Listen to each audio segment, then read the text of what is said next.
Hello everyone, I welcome you back at the platform of middle academy. और आज और कल के जो इंपॉर्टेंट इवेंट्स जो न्यूज़पेपर में आए, द हिंदू, इंडियन एक्सप्रेस में, उसको देखेंगे।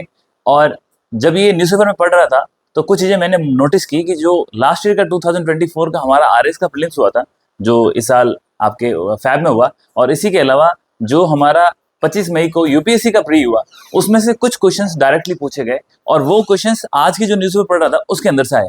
तो हम उनको भी देखेंगे और इसलिए न्यूज़पेपर की क्या इंपॉर्टेंस है वो आपको इन प्रश्नों के आधार पे समझ में आ जाएगी। तो without wasting any time let's start. तो सबसे पहले आज का जो हमारा इंपॉर्टेंट टॉपिक है वो कीलड़ी एक साइट है। जो कीलड़ी साइट है वो कहाँ है, सबसे पहले आपको उसकी लोकेशन पता होनी चाहिए। तो कौन सी साइट की बात कर रहे हैं हम? कीलड़ी की। सबसे इंपॉर्टेंट बात तो ये एक आर्कियोलॉजिकल साइट है, हिस्टोरिकल पर्सपेक्टिव से इंपॉर्टेंट है। इसमें क्या हुआ कि साल 2013 से लेकर के एक्सकवेशन स्टार्ट हुई। तो चूंकि ये एक इम्पॉर्टेंट और हेरिटेज साइट है तो इसकी एक्सकवेशन का जो काम है वो किसके पास था? आर्कियोलॉजिकल सर्वे ऑफ इंडिया के पास था। अब आर्कियोलॉजिकल सर्वे ऑफ इंडिया की ये जो एक्सकवेशन स्टार्ट हुई थी तो इसको 3 फेज के अंदर किया गया। कितनी फेज में? 3 फेज के अंदर। तो पहली फेज थी फेज 1, फिर फेज 2 और फिर फेज 3। अब इसकी लोकेशन कहाँ है कीलड़ी की? तो कीलड़ी जो है वो तमिलनाडु, जो हमारा स्टेट है, तमिलनाडु के अंदर शिवगंगई डिस्ट्रिक्ट है। कौन सी डिस्ट्रिक्ट है? शिवगंगई। शिवगंगई डिस्ट्रिक्ट कहाँ पे है? ये तमिलनाडु के अंदर है, यहाँ पे ये लोकेटेड है। और आपको पता है कि जो भी हमारी एंशिएंट और हिस्टोरिकल साइट्स हैं वो किसी न किसी नदी के किनारे है। तो ये जो कीलड़ी साइट है ये आपकी तमिलनाडु के अंदर वैगई नदी है। कौन सी? वैगई नदी। तो इस वैगई नदी के किनारे ये सभ्यता, इसकी खोज हुई। अब खोज कब हुई? तो मैंने आपको ये क्वेश्चन नहीं पूछा जाएगा। क्वेश्चन पूछने के प्रोबेबल एरियाज यही है कि ये कहाँ पे है, कौन सी डिस्ट्रिक्ट, ये भी बहुत रेयरली पूछा जाएगा। लेकिन ये साइट किस नदी के किनारे है, ये सबसे इंपॉर्टेंट और प्रोबेबल क्वेश्चन है, इसको आपको ध्यान रखना है। अब इसके साथ आपको ये याद रखना है कि जनरली हमें ये चीजें पता होनी चाहिए कि साल 2013-14 के आसपास ये एक्सकवेशन स्टार्ट हुई। एक्सकवेशन स्टार्ट होने के बाद कंटिन्यूस अभी भी चल रही है। अब इसमें क्या है, ये जहाँ पे जो कीलड़ी प्रेजेंट लोकेशन है, हुआ क्या कि ये एक इंडस्ट्रियल एरिया था। क्या था? Industrial area. और आपको समझना होगा कि इंडस्ट्रियल एरिया हो, एग्रीकल्चर लैंड हो या कोई भी शहर हो, इन शहरों के आसपास इनका एक्सकवेशन करना काफी चैलेंजिंग और मुश्किल होता है। तो बहुत ही लिमिटेड एरिया के अंदर इसका एक्सकवेशन का काम स्टार्ट किया गया। अब कीलड़ी साइट चर्चा में क्यों बनी हुई है? तो एक ज्योग्राफिकल मैप भी हम थोड़ा सा देख लेते हैं। अगर इंडिया का पेनिनसुला इंडिया का ये मैप देखें तो यहाँ तो आप जानते हैं कि ये कावेरी नदी है और इस कावेरी नदी के किनारे पे कावेरी पट्टनम हमारा इंपॉर्टेंट पोर्ट है। और इसके नीचे आपकी कौन सी नदी है? वैगई नदी है। और इस वैगई नदी के किनारे हमको सभ्यताएं मिली हैं। अब दूसरा एक और चीज समझनी होगी, इसी नदियों के किनारे पर जो मदुरई है आपका, या फिर आपका जो ये कीलड़ी का एरिया है, इन सब के आसपास हमको जो हमारा संगम एज है उसके जो साक्ष्य हैं वो भी यहीं मिले थे। तो इसलिए ये इसलिए भी इंपॉर्टेंट है कि इसका जो को रिलेशन बैठता है, इस साइड का को रिलेशन बैठता है, वो को रिलेशन आपका संगम एज के साथ बैठता है। संगम एज के साथ बैठता है, ठीक है। अब संगम एज तमिलनाडु की हिस्ट्री के लिए बहुत इंपॉर्टेंट है, इंडियन हिस्ट्री के लिए इंपॉर्टेंट है। हमें एक चीज समझनी होगी कि हम जानते हैं कि जो हमारी ओरिजिन की थ्योरीज चल रही है, जिस पास्ट को हम जोड़ते हैं वर्तमान में, उसमें एक इंपॉर्टेंट थ्योरी है, वो है आर्यन और द्रविड़न को लेकर के। ये माना जाता है कि आर्यन जो कि एक रेस है, वो आर्यंस बाहर से आए, उन्होंने पुश किया। ये आर्यंस कहाँ से आए? नॉर्थ साइड से आए। ये कहाँ से आए? ये आपके सेंट्रल एशिया से आए थे और यूरोप से आए थे। इन लोगों ने यहाँ पुश किया। पुश करने के बाद जो यहाँ पे सेटलमेंट में लोग थे वो डाउन साउथ जाकर के सेटल हुए। ये एक थ्योरी है।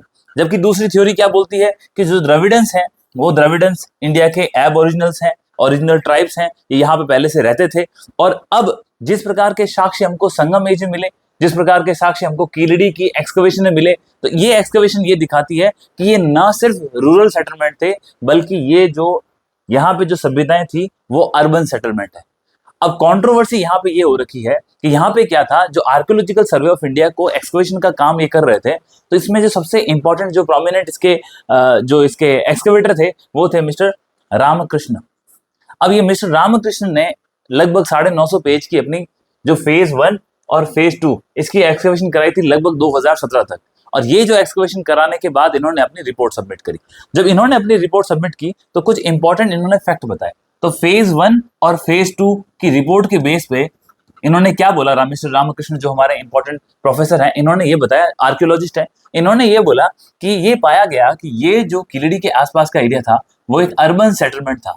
अब अर्बन सेटलमेंट का मतलब आप समझ सकते हो कि अभी तक जो हमने हिस्ट्री पढ़ी है उस हिस्ट्री में हम ये मानते हैं कि इंडस वैली सिविलाइजेशन है, जो जो सिंधु घाटी सभ्यता है, उसके इंपॉर्टेंट शहर है मोहनजोदारो है, उसका हड़प्पा है, उसके बाद आपका धोलावीरा है, चानूदरो है। तो ये जो इंपॉर्टेंट शहर हमको मिले, इवन जो राजस्थान के अंदर फेमस साइट है कालीबंगा है, तो ये जो हमें इंपॉर्टेंट साइट्स मिली, हमको इसके अंदर कौन से सेटलमेंट देखने को मिले, अर्बन।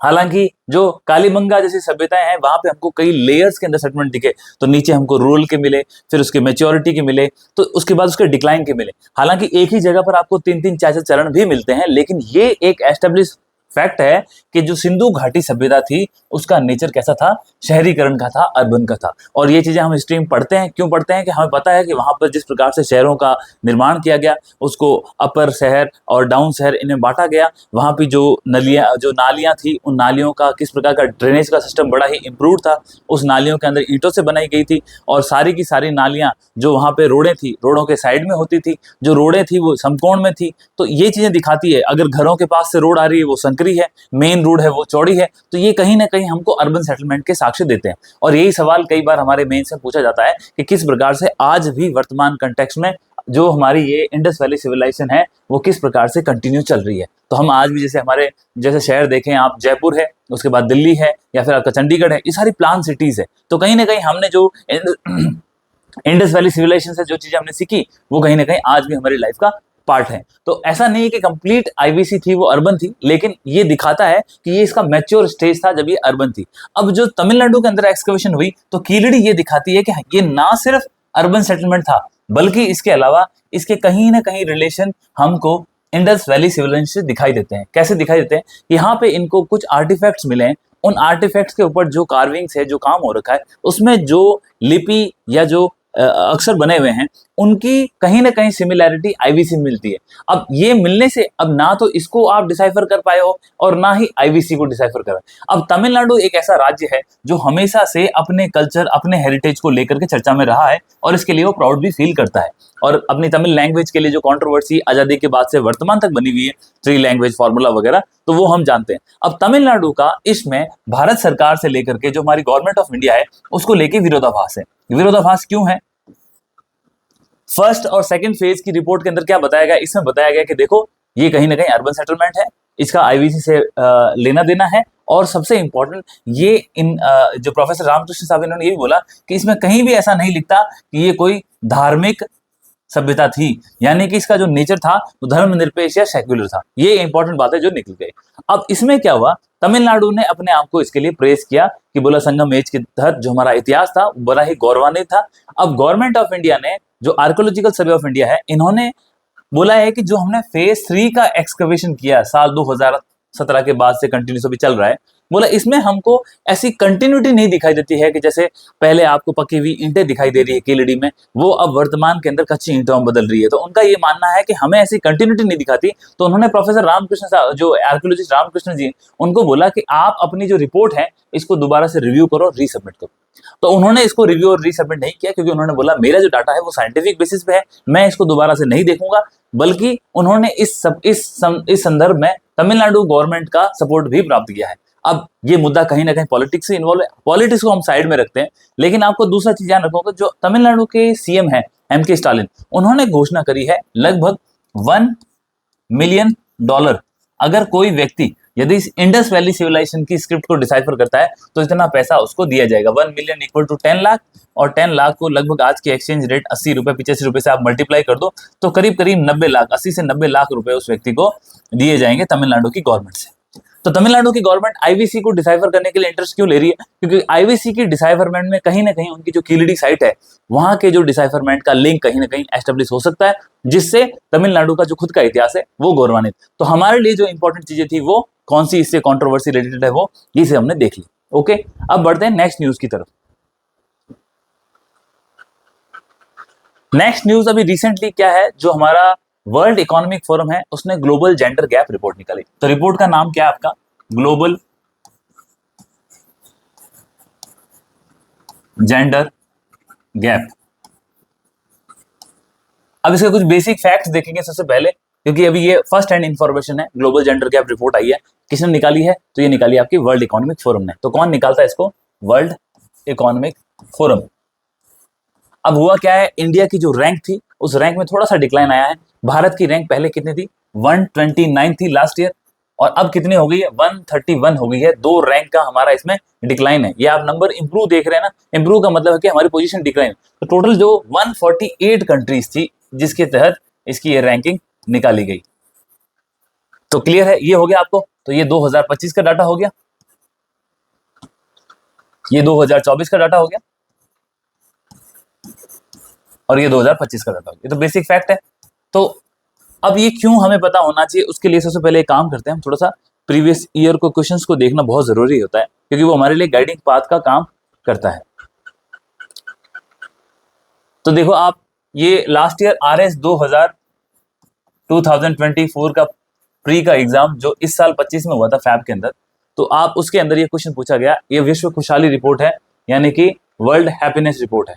तो world happiness report sustainable development का जो हमारा सॉल्यूशन नेटवर्क है, SD sustainable development solution network, वो किसके साथ? जो आपकी ऑक्सफोर्ड यूनिवर्सिटी है, इसके साथ मिलकर के ये वर्ल्ड हैप्पीनेस रिपोर्ट निकालते हैं। तो वर्ल्ड हैप्पीनेस रिपोर्ट के बारे में प्रश्न पूछा गया, और प्रश्न भी थोड़ा डेप्थ में था। कैसे था? आप यहाँ देखो, यहाँ पे इंडिया की रैंक की बात की गई, उसमें टोटल कितनी कंट्रीज उसकी बात की गई। फिर उन्होंने यही बोला कि भारत की रैंक का कंपैरिजन इन्होंने जो हमारे पड़ोसी देश है उनके साथ किया। और फिर ना सिर्फ फर्स्ट ऑप्शन में, सेकंड ऑप्शन में उन्होंने ये भी कहा कि हमें ये भी देखना होगा कि भारत की जो रैंकिंग है वो पिछले कितने सालों से किस प्रकार से इंप्रूवमेंट हुई है, और क्यों उसमें डिक्लाइन है या वो है, इन चीजों के आधार पे। तो ये एक इंपॉर्टेंट प्रश्न आया था, ये एक सवाल हो गया आपका। दूसरा, इसके अलावा एक और आया था ईज ऑफ डूइंग बिजनेस को रिपोर्ट के लेकर। तो ये डायरेक्ट प्रश्न था कि ease of doing business ranking है वो स्टेट्स की, वो इंडिया में द्वारा किस डिपार्टमेंट के द्वारा रिलीज की जाती है। तो ये देखो, 2 डायरेक्ट क्वेश्चन हमको लास्ट ईयर मिले। तो आप देखो, एक क्वेश्चन होता है वो 2 मार्कर का, 2 क्वेश्चन आप देखो ऑलमोस्ट अप्रॉक्स 4 मार्क्स के। नेगेटिव मार्किंग गलत ना होता, आपको इतना मार्क का फायदा होता है। अब ये जो रिपोर्ट है अभी जो आई है, इसको अभी से ट्रैक करेंगे ना तो आपको फायदे में रहेगा, क्योंकि बाद में आप इसका रिवीजन वगैरह भी आसानी से कर सकते हैं। तो यहाँ पे ये रही ग्लोबल जेंडर गैप रिपोर्ट। सबसे इंपॉर्टेंट ये पता होना चाहिए कि किसने निकाली? वर्ल्ड इकोनॉमिक फोरम ने। अभी वर्तमान के अंदर इसकी भारत की रैंकिंग क्या है? 2025 का डाटा है वो भारत की रैंक 131 बताता है। कितनी कंट्रीज में से? 148 के अंदर। लास्ट ईयर जो भारत की रैंक थी वो कितनी थी? तो उसमें 129 थी। 2 रैंक का हमारा उसको क्या दिखाई देगा हमको? 2 रैंक्स का हमको डिक्लाइन देखना। अब सबसे इंपॉर्टेंट चीज है, ये डिक्लाइन क्यों हुआ? जेंडर गैप का मतलब यही होता है कि वो कहीं ना कहीं जेंडर के बेस पे, यानी कि वुमेन्स और मैन, उन दोनों का कंपैरिजन कर रहा है। तो आपको ये समझना होगा कि भारत के 3 ऐसे क्षेत्र हैं, अगर हम इसका कंपैरिजन करें, जिसके अंदर भारत कंपैरेटिवली अच्छा काम किया है। वो कौन सा है? एक है आपका इकोनॉमिक पार्टिसिपेशन, दूसरा है एजुकेशन, तीसरा है हेल्थ। तो कौन से क्षेत्र हैं जिसके अंदर भारत की परफॉर्मेंस बेटर है या स्टेबल रही है? तो वो एक तो है आपका एजुकेशन, एक है हेल्थ, और तीसरा है आपका इकोनॉमिक अपॉर्चुनिटी। ये 3 ऐसे सेक्टर हैं जो हमारी ये जो ग्लोबल जेंडर गैप रिपोर्ट है, जिसके अंदर क्या है, हम एक स्टेबल हैं। अगर हमने बहुत ज्यादा इंप्रूवमेंट भी नहीं किया तो हम डिक्लाइन भी नहीं हुए। अब इसका सिंपल सा कारण है, एजुकेशन के अंदर आप जानते हैं कि महिलाओं को लेकर के और लड़कियों को लेकर के किस प्रकार से गवर्नमेंट का फोकस है। हर स्टेट गवर्नमेंट, सेंट्रल गवर्नमेंट इनमें बहुत ही इंपॉर्टेंट फोकस कर रही है, और उसी के साथ एजुकेशन के साथ हेल्थ को लिंक किया है। पोषण अभियान हो गया, आपको सर्व शिक्षा अभियान के साथ भी इन्होंने हेल्थ को इंटीग्रेट करने का प्रयास किया था। अब माल न्यूट्रिशन को टारगेट कर रहे हैं, इम्यूनाइजेशन को इंप्रूव कर रहे हैं। फिर उसके बाद वुमेन की हेल्थ के ऊपर बहुत इंपॉर्टेंट काम किया है, जैसे अपना मातृत्व योजना है महिलाओं की। उसके बाद एजुकेशन के लिए आप कालीबाई भील योजना है, जिसके माध्यम से आप उनको प्रोत्साहित करते हो, इंसेंटिव देते हो। तो ये चीजें एजुकेशन हेल्थ को इंप्रूव कर रही है। अब इकोनॉमिक अपॉर्चुनिटी के लिए क्या है, जिस प्रकार से आप देखा नमो ड्रोन दीदी योजना है, या फिर लखपति योजना है, तो ये कहीं ना कहीं आजीविका योजना है, सेल्फ हेल्प ग्रुप है। आप FPO के अंदर महिलाओं की भागीदारी को, फार्मर प्रोड्यूसिंग ऑर्गेनाइजेशन से बढ़ा रहे हो। तो ये चीजें दिखाती है कि कहीं ना कहीं इकोनॉमिक अपॉर्चुनिटी में भारत सरकार अच्छा काम कर रही है, और राज्य की सरकारें भी अच्छा काम कर रही है। तभी ओवरऑल जो हमारी इन सेक्टर्स के अंदर हमारी रैंकिंग है वो काफी अच्छी है। इसके अलावा आप ये भी देखो, जैसे कल हमने MSME की बात करी थी, MSME के अंदर भी क्या है, MSME के अंदर महिलाओं के लिए जो 25% की गवर्नमेंट की एजेंसीज है, उनको MSME के प्रोडक्ट कंपलसरी खरीदने हैं। तो उस 25% में भी महिलाओं के लिए 3% का रिजर्वेशन किया गया कि भाई 3% माल उन एमएसएमई से गवर्नमेंट को खरीदना होगा जो महिलाओं के नाम से रजिस्टर्ड है। तो इस प्रकार से ये आप काम कर रहे हो, तो इन सेक्टर में तो हमारी पोजीशन क्या अच्छी है। प्रॉब्लम आ रही है हमारे पॉलिटिकल पार्टिसिपेशन में, जो सबसे बड़ा है, जो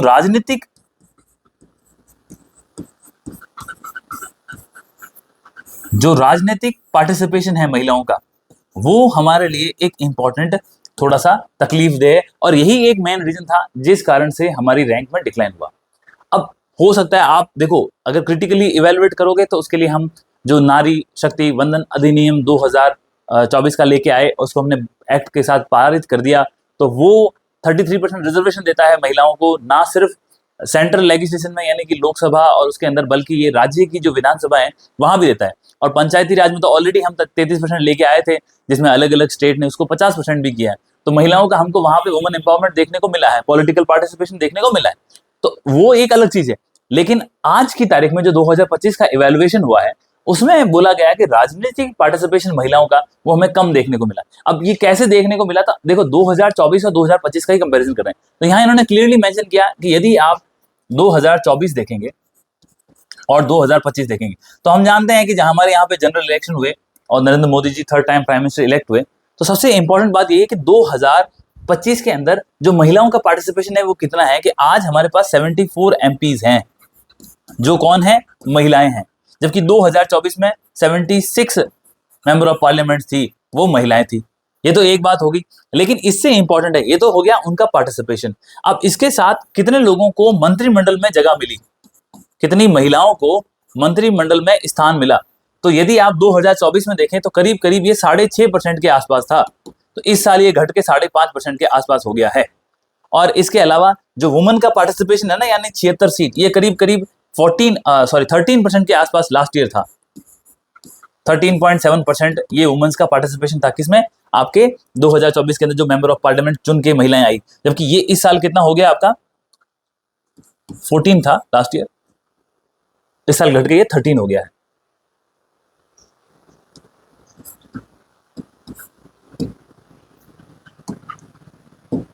लास्ट ईयर कितना था, 14.7% के आसपास था, जो इस साल घट के 13.7% हो गया। तो ये तो महिलाओं का पार्टिसिपेशन की बात होगी परसेंटेज की टर्म में, ये उनके नंबर्स की बात हो गई। और दूसरा यहाँ पे हमने जो मंत्रिमंडल के अंदर उनको कितना स्थान दिया गया, तो 1% का डिक्लाइन हमको देखने को मिलता है। तो 2024 से 2025 का जब आपने कंपैरिजन किया था, आपको मालूम चला कि महिलाओं का जो पॉलिटिकल पार्टिसिपेशन है उसमें कमी हुई है। तो ये जो कमी जो हुई है, इस कमी के आधार पर हमको ग्लोबल जेंडर गैप रिपोर्ट, जो कि वर्ल्ड इकोनॉमिक फोरम निकालता है, उसके अंदर महिलाओं की राजनीतिक स्थिति के आधार पर हमें इसके अंदर डिक्लाइन देखने को मिलता है। इसके अलावा एक और सेगमेंट है, वो है वोटर्स को लेकर के।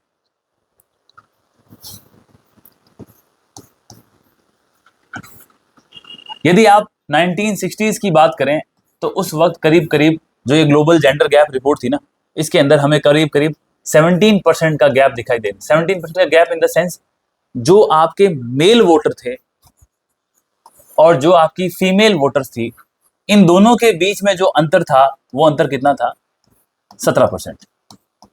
आज जब हम 2024 और 25 में खड़े हैं, तो 2025 में ये अंतर घट के 1 से 2% आ गया है। अब उससे बड़ी बात, यानी कि महिलाओं की एज ए वोटर उनका रजिस्ट्रेशन बढ़ा है। अब इवन हद तो तब होती, यदि आपको कुछ फैक्ट बताऊं, 1948 के 52 के अंदर जब हमारे फर्स्ट जनरल इलेक्शन हुए थे, जब हमारे फर्स्ट पहली बार इलेक्टेड गवर्नमेंट बनी थी, जब Jawaharlal Nehru first time elected prime minister बने थे, उस वक्त करीब करीब हमारे जो इलेक्टोरल रोल्स है ना, उसमें से 28 लाख के आसपास जो महिलाएं थी, उनका नाम वोटर लिस्ट से काट दिया गया था। और इसके काटने के पीछे मेन रीजन ये था कि जो महिलाओं का नाम लिखा गया था वोटर लिस्ट में, वो ये लिखा गया था कि वो या तो किसी की माँ है या वो किसी की पत्नी है। तो इस प्रकार से उनके नाम भी नहीं लिखे गए थे, बल्कि किसी हमारी जो पैट्रियार्कल सोसाइटी है, मेल डोमिनेटेड सोसाइटी है, तो किसी व्यक्ति के संदर्भ में, यदि मेरी किसी माता का नाम उसके अंदर उस वक्त लिखा था, तो उसमें ये लिखा गया था कि सो एंड सो की माता जी, सो एंड सो की पत्नी। तो इस कारण से 28 लाख के आसपास इलेक्शन कमीशन ऑफ इंडिया ने ये नाम वोटर लिस्ट से काट दिए थे, क्योंकि उनका अस्तित्व क्लियर नहीं था। हालांकि वो व्यक्ति थे, वो महिलाएं थी, परंतु उनका रीजन क्या, उनका नाम उसमें नहीं था। तो ये दिखाता है कि किस प्रकार से जेंडर गैप हमारे उस वक्त था। आज पोजीशन इंप्रूव हुई है, और इवन पोजीशन इंप्रूव होने के साथ इस बार के जनरल इलेक्शन में ये भी हमको देखने को मिला कि महिलाओं का पार्टिसिपेशन इलेक्शन के अंदर बढ़ा है। इवन जितने मेल वोट करते हैं, उसकी तुलना में महिलाओं का वोटिंग परसेंटेज ज्यादा है, महिलाओं की संख्या ज्यादा है जिन लोगों ने वोटिंग करके अपने राइट को एक्सरसाइज किया, बजाय कि पुरुषों के। इसका मतलब ये नहीं है कि जो पुरुष हैं वो वोट नहीं करना चाहते। प्रॉब्लम क्या है, इकोनॉमिक्स के लिए, रोजगार के लिए जो पुरुष होते हैं उनको क्या करना पड़ता है, माइग्रेट होते हैं वो। अब ये जो उनकी माइग्रेशन है, वो माइग्रेशन कैसे हो सकती है, वो हो सकती है एक कंट्री से दूसरी कंट्री, तो बाहर विदेशों में जाके भी काम करते हैं, जैसे गल्फ कॉपरेशन कंट्रीज हैं, या जैसे दुबई है, उसके बाद अमेरिका, कनाडा, ऑस्ट्रेलिया, और आपके अफ्रीका की बहुत सारी कंट्रीज है जहां पे लोग माइग्रेट करते हैं। और इस माइग्रेशन के अलावा दूसरा माइग्रेशन स्टेट टू स्टेट भी होता है।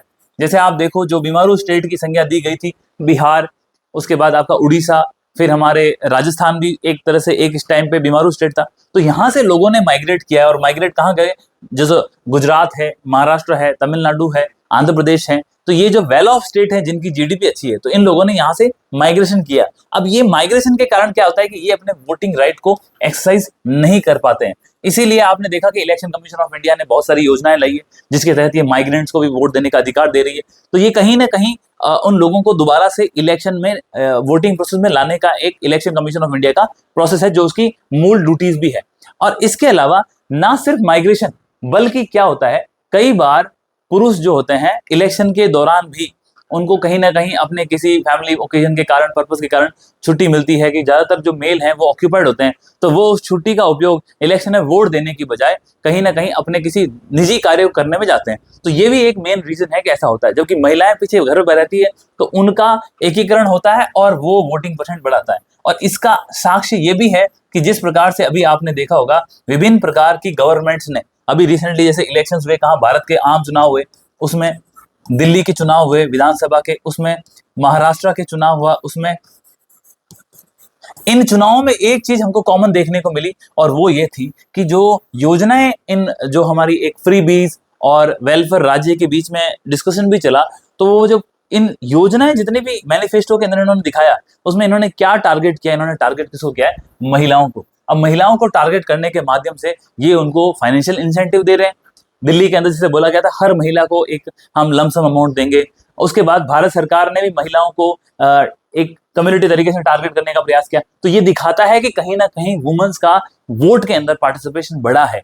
परंतु ये बढ़ने के बाद भी अभी भी जो हमारा ग्लोबल जेंडर गैप है, वो कुछ अन्य कारणों से जो अभी भी उसमें खाई है। जब वुमेन का पार्टिसिपेशन बढ़ जाएगा तो ये दूर हो जाएगी। अब एक चीज आपको यही ध्यान रखनी है कि जो हमारा जो हमारा क्या कहते हैं, अब जो हम रिफॉर्म्स लेके आए, 33% रिजर्वेशन वुमेन्स को देने का प्रयास किया है। अब ये जो आप एक्ट लेके आए हो, ये एक्ट 2029 के इलेक्शन से पहले लागू नहीं होगा। अब दूसरा, पहली बात तो ये 2029 से पहले लागू नहीं होगा। इसके लिए भी दो इंपॉर्टेंट प्री कंडीशन है। एक, इसके लिए आपका क्या होना चाहिए, आम जनगणना या सेंसस हो रखा होना चाहिए।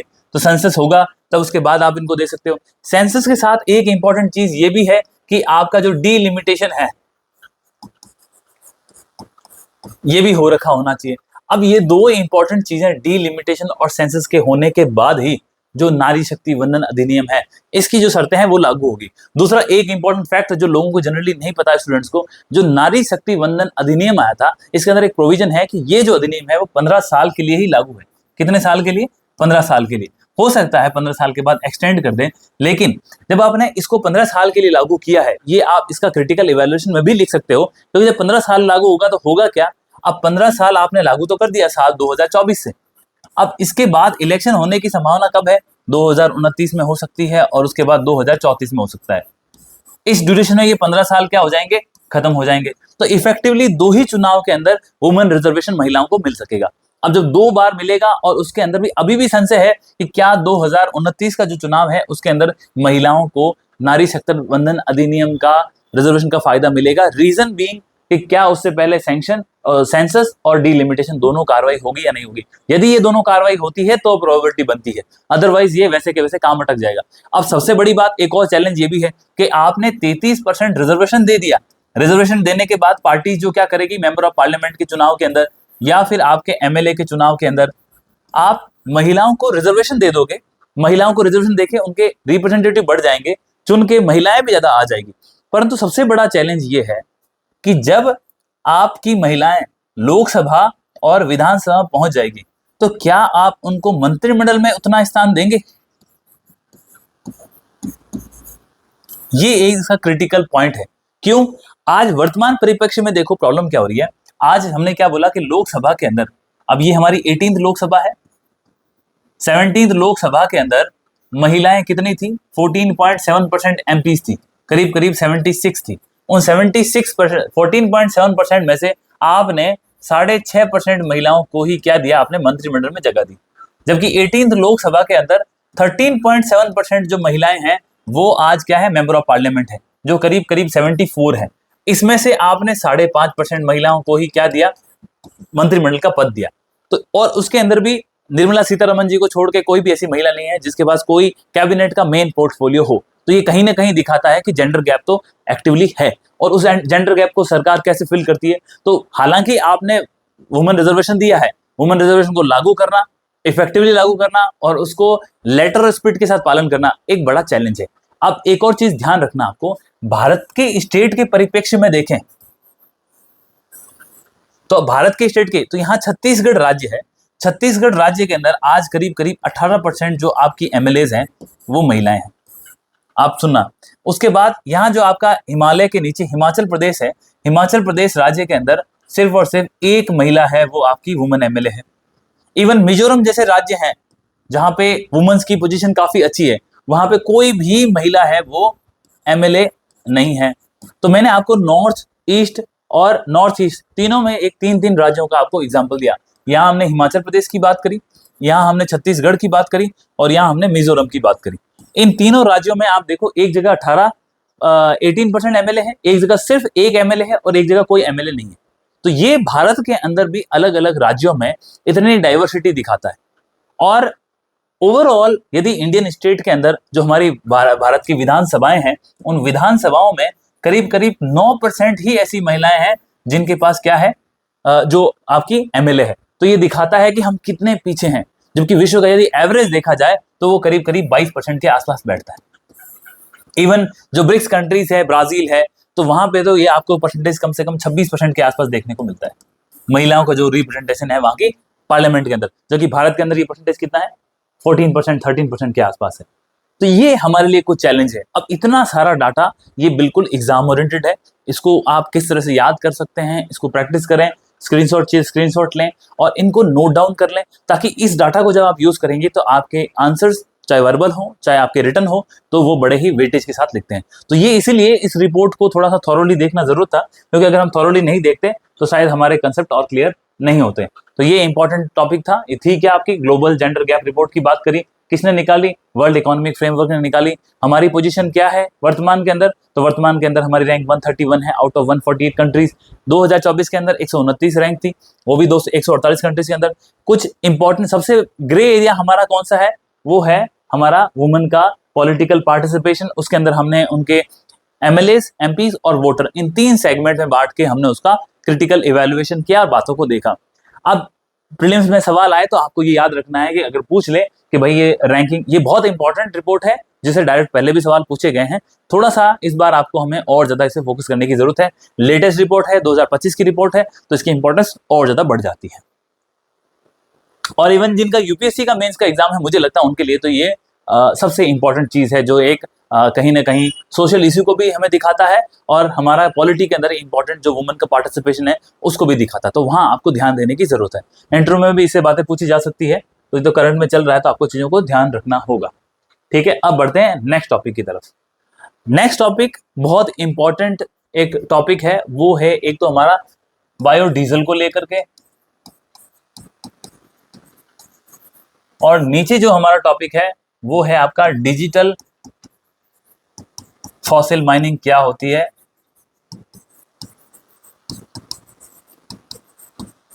उसको लेकर के। अब ये दोनों टॉपिक इसलिए लेके आए, कई बार हमने देखा कि डायरेक्ट टर्म पूछ ली जाती है और उस टर्म के बारे में हमको जानकारी नहीं होती है, तो इस प्रकार कई बार हम मार खाते हैं। तो जैसे इस बार के कई क्वेश्चंस हर एग्जाम में ऐसे आते हैं क्वेश्चंस, तो टर्म्स के बारे में पता होना भी बहुत जरूरत है। बायोडीजल, चूंकि आप जानते हैं कि बायोफ्यूल के ऊपर गवर्नमेंट का फोकस है, 2018 के अंदर हम नेशनल पॉलिसी भी लेके आए थे बायोफ्यूल के ऊपर, उसको रिवीजन करने की बात चल रही है 2024 में, वो एक सेगमेंट हो गया। इसके अलावा बायोडीजल, बायोएथेनॉल दोनों के ऊपर गवर्नमेंट का फोकस है। अब हम दो ही उस पर ध्यान देंगे, एक बायोडीजल और एक बायोएथेनॉल। यदि आपने कोई टर्म ऐसी देखी है जिसके अंदर ऐसा लिखा है कि B5, या आपने कोई ऐसी टर्म देखी जिसमें लिखा है E10, E20 या फिर E100, या फिर आपने दिखा है B10 या B100, ये जो नंबर्स हैं वो किसी फ्यूल के अंदर बायोडीजल को इंडिकेट करते हैं। यदि बी लिखा है तो वो बायोडीजल के लिए है, ई लिखा है तो वो एथेनॉल के लिए है। तो वो ये दिखाते हैं कि किसी भी फ्यूल के अंदर डीजल कितना इंटीग्रेट किया गया है, बायोडीजल कितना इंटीग्रेट किया गया और एथेनॉल कितना इंटीग्रेट किया गया। अब बायोडीजल है क्या? एक्चुअली डीजल है। और डीजल हम कैसे प्राप्त करते हैं?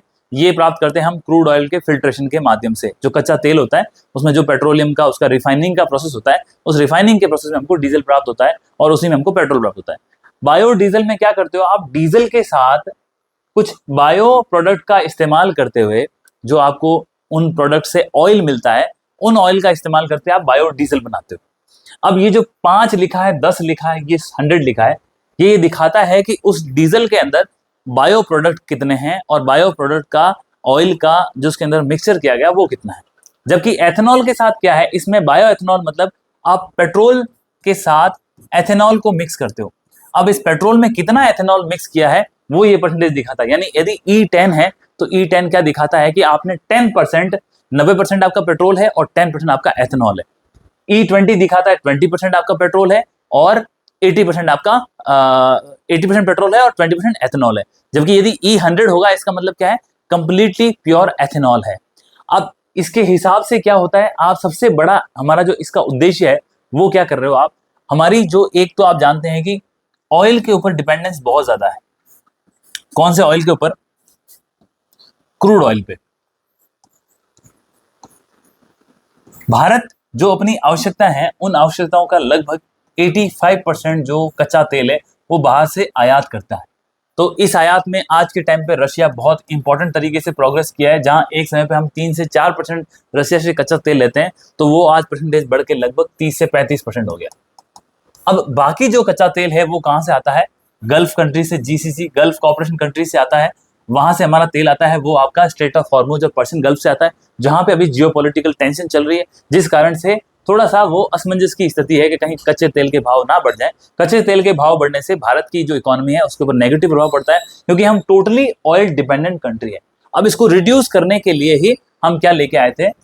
National mission on biofuel. ये हमारा एक मेन मिशन था जिसको हम लेके आए थे। अब नेशनल मिशन ऑन बायोफ्यूल 2018 की बात है, ये नेशनल मिशन लेके आए थे। अब इसका मेन टारगेट यही था कि इसको कैसे ना कैसे 85% को कम करें। तो कैसे कर सकते हैं? पहली बात तो आप लोगों की मानसिकता बदलो, तो उसके लिए हमने एक लाइफ इनिशिएटिव चलाया। लाइफ इनिशिएटिव में हम क्या कर रहे हैं कि जो हमारी लाइफस्टाइल है उसके अंदर बदलाव लाएं। इलेक्ट्रिसिटी का कंजम्पशन कम करना, फ्यूल का कंजम्पशन कम करना, पब्लिक ट्रांसपोर्टेशन के ऊपर फोकस दिया हमने। पब्लिक ट्रांसपोर्टेशन में हम बोल रहे हैं कि यदि आप कहीं शहरों में रह रहे हैं, आपकी एक ही डेस्टिनेशन है, तो आप कार पूलिंग करें, आप ऑटो पूलिंग करें, तो आपके जो गवर्नमेंट एजेंसी के एम्प्लॉयज हैं वो एक साथ जाएं। या फिर हमने इसी के साथ ई बसेज लेके आए, और ऐसा न सिर्फ गवर्नमेंट सेक्टर बल्कि प्राइवेट सेक्टर भी इसके अंदर कंट्रीब्यूट कर रहा है। फिर बोला कि हमें क्या करना चाहिए, क्रूड ऑयल की और डिपेंडेंस को कम करने के लिए हमने इलेक्ट्रिक मोबिलिटी पे ध्यान दिया, ई मोबिलिटी। ई मोबिलिटी में हमने क्या किया? ई मोबिलिटी के अंदर जो हम क्या कर रहे हैं कि इलेक्ट्रिक कारों को प्रमोट कर रहे हैं, इलेक्ट्रिक बसेस को प्रमोट कर रहे हैं, इलेक्ट्रिक ऑटोज को प्रमोट कर रहे हैं। तो इसमें प्रॉब्लम क्या हो रही है कि बैटरी जो स्टोरेज एक बहुत बड़ा इश्यू होता है। बैटरी के लिए आपको रेयर अर्थ मिनरल चाहिए, जिसके अंदर भारत सेल्फ सस्टेन नहीं है। इसके लिए हम चाइना पे डिपेंडेंट है, और चाइना पे डिपेंडेंट करना भी स्ट्रेटेजिकली इंपॉर्टेंट है। तो ये एक बड़ी समस्या है, लेकिन ये हमारे क्रूड ऑयल पे डिपेंडेंस कम करने के तरीके।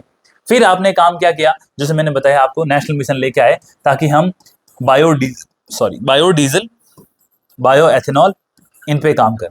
अब बायोडीजल का तो टारगेट है कि हम 5% बायोडीजल मिक्स करें, यानी कि हम जो मैंने आपको बताया था B5, और बायो एथेनॉल में हमारा टारगेट है कि हम 20% मिक्स करना है बाई 2030। तो अगर 10% ऑलरेडी हो चुका है तो ये लेके आना है। अब ये चीजें हमारी कहीं ना कहीं इस क्रूड ऑयल की डिपेंडेंस को कम करने का प्रयास है। इसके अलावा हमने इसको डाइवर्सिफाई करने का प्रोग्राम किया है नेचुरल गैस के ऊपर अपने आप को रिलाई करके। नेचुरल गैस में भी हमने liquid natural gas, liquefied natural gas को इंपोर्ट किया कतर वगैरह देशों के साथ 25 से 30 सालों के एग्रीमेंट किए हैं, जिससे क्या होगा कि वो हमें एक सस्टेनेबल फिक्स प्राइस, आज हम प्राइस तय कर रहे हैं, ताकि कल को यदि देखो वर्ल्ड के अंदर जियोपॉलिटिक्स होती है वो हमेशा अनिश्चित होती है, तो निश्चितता बनाए रखने के लिए भारत ने 25 साल का एग्रीमेंट किसके साथ किया है? कतर के साथ, कि हम कतर को बोल रहे हैं कि आप हमें लिक्विडिफाइड नेचुरल गैस देंगे, तो वो टैंकर्स के माध्यम से आएगी, उसको हमारे पोर्ट्स पे उतारेंगे, वहां से फिर हम पाइपलाइन के माध्यम से शहरों को ट्रांसपोर्ट करेंगे।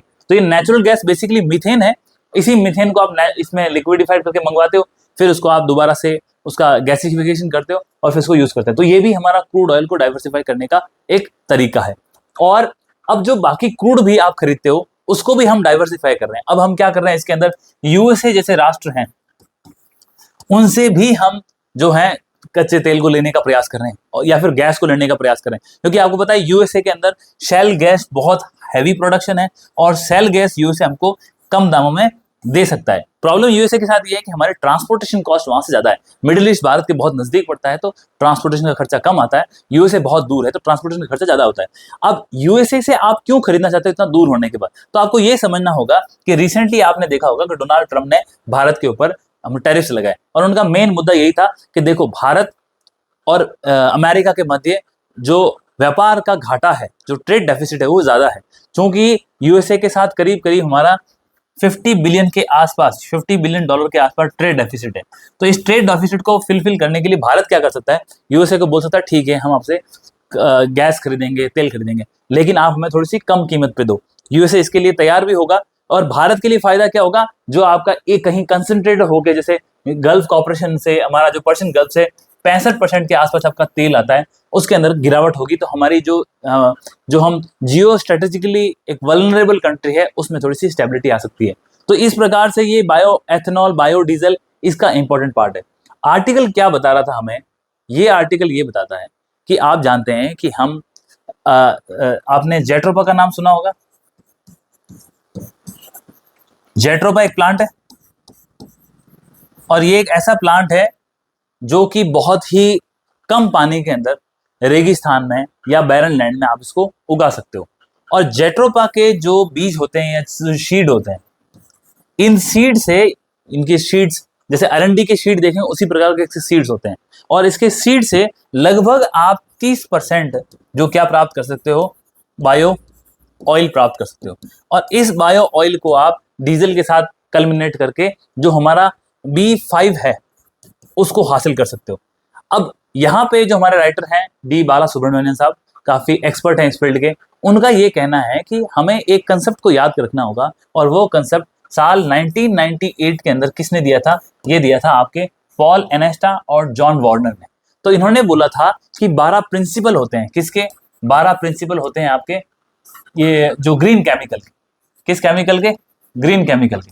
तो उनका बेसिकली मुद्दा ये था कि केमिकल्स ने क्या किया है, पॉल्यूशन बहुत फैलाया है, इंडस्ट्री को बर्बाद किया है, वाटर्स को पॉल्यूशन किया है, हमारे फूड चेन को प्रभावित किया है, हम जो बेसिकली इनहेल करते हैं उसके अंदर है। उदाहरण के तौर पे यदि आप में से किसी ने कोई फार्मास्यूटिकल जो कंपनीज होती है उनके आसपास रहें, तो आपने कभी कभी देखा होगा कि उसकी जो स्मेल आती है इतनी गंदी आती है कि उसके जो इंटॉक्सिकेंट्स होते हैं उससे इतना बुरा प्रभाव होता है कि जो आपका मेंटल डिसऑर्डर है उसकी समस्या हो सकती है। तो ये जो फार्मा इंडस्ट्रीज हैदराबाद के आसपास बड़े बड़े हब्स हैं, गुजरात में हैं, तो वहाँ पे उसके जो पॉल्यूटेंट्स निकलते हैं, सब्सटेंस निकलते हैं, उन पॉल्यूटेंट से बहुत बुरा और नेगेटिव प्रभाव विद्यार्थियों के और लोगों के जीवन स्तर पे और मानसिक स्तर पे पड़ा है। तो ये एक बेसिक फिनोमेना है। इन शहरों में ऐसी बहुत सारी स्टडीज भी की गई है, हैदराबाद उसका प्राइम एग्जाम्पल है, क्योंकि वहाँ बहुत बड़ी फार्मा इंडस्ट्री चलती है। अब फार्मा जो कि भारत की इंडस्ट्री प्रोग्रेस के लिए बहुत इंपॉर्टेंट भी है, हमने उसको PLI से सपोर्ट भी किया है, तो हम उसको नकार तो नहीं सकते, लेकिन हम कर क्या सकते हैं, ये जो केमिकल्स हैं इन केमिकल्स को हम क्या ग्रीन केमिकल की तरफ कन्वर्ट कर सकते हैं। कैसे कर सकते हैं? तो उन्होंने एग्जाम्पल दिया है कि आप जेट्रोपा का इस्तेमाल करते हो। जेट्रोपा का इस्तेमाल करने से क्या होता है, जेट्रोपा के इस्तेमाल में आपको रेजिड्यू नहीं मिलता है, कोई भी केमिकल सब्सटेंस लास्ट में बचता नहीं है। जबकि यदि आप डीजल आप रिफाइनरी से निकालोगे तो उसकी रिफाइनरी के निकालने के प्रोसेस में बहुत सारे केमिकल्स हैं वो वातावरण में रिलीज होते हैं, तो वो एक बड़ा चैलेंज है। तो इस माध्यम से ये जो उन्होंने ग्रीन केमिस्ट्री की बात करी है उसके माध्यम से यही बोल रहे हैं कि ग्रीन केमिकल्स को प्रमोट करना चाहिए, जिसके अंदर जेट्रोपा बहुत इंपॉर्टेंट है। और बेसिकली जो ये हमारा जेट्रोपा है, इस जेट्रोपा को रतन जोत भी कहते हैं, और इसको हिंदी में हम क्या कहते हैं, जमाल गोटा। जमाल घोटा बहुत ही पॉपुलर है, ठीक है। जमाल घोटा का मतलब इंटेंशनली सेवन करने से इसकी मेडिकल प्रॉपर्टीज भी बहुत अच्छी है, तो इसमें डिसेंट्री की समस्या भी होती है, तो जमाल घोटा इसलिए पॉपुलर कल्चर में। तो जेट्रोपा, रतनजोत, तो ये एक तरह से हमारे लिए एक ग्रीन केमिकल है, इसका हमें इस्तेमाल करना चाहिए। और बेसिकली इसके साथ आपको आज ग्रीन केमिस्ट्री, जो ग्रीन केमिस्ट्री कितने प्रिंसिपल दिए थे इन्होंने, 12 प्रिंसिपल, उसमें से एक इंपॉर्टेंट प्रिंसिपल हमें पता होना चाहिए, और उसका नाम है आपका एटम इकोनॉमी। क्या नाम है? ये टर्म पूछी जा सकती है, क्या बोलते हैं उसको? Atom economy. क्या होता है एटम इकोनॉमी? कुछ भी नहीं है, नॉर्मल। एटम्स का इस्तेमाल तो केमिस्ट्री की हर प्रक्रिया में होता ही है। तो जो आपने सपोज किसी एक एटम का, जैसे आपने सपोज हाइड्रोजन का लिया और हाइड्रोजन के एटम का आपने इसमें इस्तेमाल किया, यहाँ पे हाइड्रोजन की क्वांटिटी कितनी है? 100%। आखिर में जब आपका प्रोसेस खत्म हो गया, जो भी आपने उसका जहां भी इस्तेमाल किया, यदि आपने किसी के साथ उसको जोड़ा या उससे किसी से माइनस कराया, केमिकल रिएक्शन करी, तो ये जो 100% हाइड्रोजन में से लास्ट में केमिकल के खत्म होने के बाद इस हाइड्रोजन का कितना परसेंट प्रॉपर यूटिलाइज हुआ? मान लीजिए 90% इसको आपने यूटिलाइज कर दिया और 10% आपका हाइड्रोजन कहीं ना कहीं, ये जो हाइड्रोजन है वो वेस्ट मटेरियल है, तो ये जो अवशेष बच गया, इस अवशेष को कितना कम कर सकते हो, या इसका जो आपने 90% यूज किया, इसके यूज को कितना बढ़ा सकते हो? ये आप कैसे बढ़ाओगे? एफिशिएंटली बढ़ाओगे, और इस एफिशिएंसी के साथ आपको इकोनॉमी हासिल होगी, मतलब कि लागत में कमी आएगी। तो इसको इन्होंने एटम इकोनॉमी बोला है। और एटम इकोनॉमी जो 12 हमारे जो ग्रीन केमिकल्स हैं उनका एक बड़ा इंपॉर्टेंट प्रिंसिपल्स हैं। तो ये एक आपको एटम इकोनॉमी पता होना चाहिए, कहीं फ्लाइंग ऑब्जेक्ट की तरह कहीं भी उड़ के आ जाए तो आपको पता होना चाहिए कि एटम इकोनॉमी क्या होता है। क्लियर है? ये एक इंपॉर्टेंट चीज थी जो हमने इसमें बात करी। अब इसके अलावा एक और जो टर्म न्यूज में है वो है डिजिटल फॉसिंग माइनिंग। क्या होता है डिजिटल फॉसिंग माइनिंग? तो हुआ क्या है, स्क्विड्स होते हैं। स्क्विड्स क्या है? ये पानी के अंदर रहने वाला जीव है। कैसा है? जैसे ऑक्टोपस देखा होगा आपने, ऑक्टोपस के जैसा ही है। ऑक्टोपस के अंदर क्या होता है, किसी प्रकार की कोई हड्डी नहीं होती, तो ऑक्टोपस अपना कोई अवशेष जनरली छोड़ता नहीं है। लेकिन स्क्विड के अंदर क्या होता है, उनका एक बॉडी का जो पीछे का पोर्शन होता है, इसकी शेप ऐसी होती है,